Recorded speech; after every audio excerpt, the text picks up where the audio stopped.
Ipatuman sa gamhanan sa Dakbayan Sugbo ang reblocking sa dapit na sunugan sa Barangay Sambag 2 diin tulo ka mga sityo ang naapektuhan.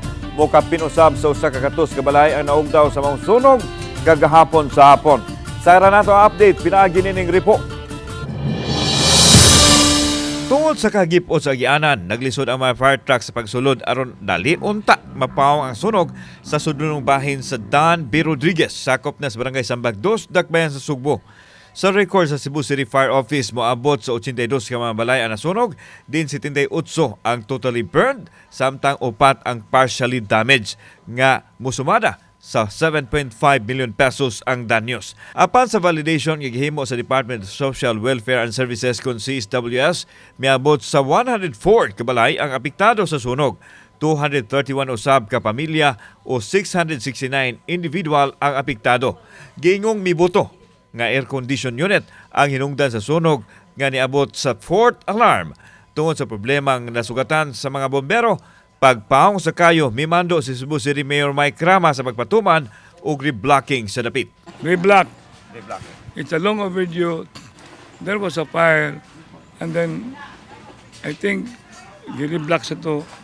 But this time, I would want to look at it as really in storm, aggressive, massive jud. Teenager nga anak, natulog, nagpa-aircon.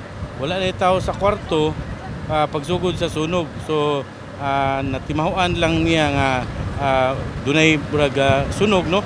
So, mo iyang gisaka. Ang posible hinungdan, gumikan sa air condition unit or posibleng dunay overloading. Kapawan na may kapuyan niya. Ako mga anak, asa man may paingon na. Ako malabutang na mo, pag tilang gamay na kuha na mo. Dahil ako'y gamay na hipos, nasunog pa dyan, kawapayon na katabang.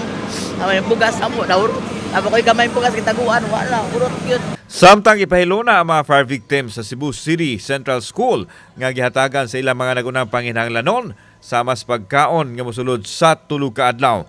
Hatagan usab ang mga biktima sunog financial assistance, 20,000 pesos alang sa tag-iya sa mga balay, 10,000 pesos sa mga renters ug mga housing materials nga magamit sa pagpatukod pagbalik sa ilang mga Pinoyanan. Nasa tayo relief goods like atong bugas, then 5 kilos each individual.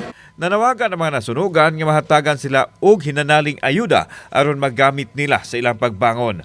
Tulo ka mga sityo ang napektuhan sa mga sunog nga naglakip sa sityo Bropa, Kalubihan ug Riverside. Okay raman dire, kanang murag na comfort sad mi dire ba. Di ba kayo init? Dili man, okay raman.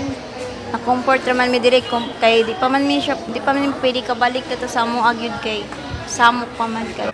Kauban si Clover Lumayag, ako si Alan Domingo. Balitang Bisdak.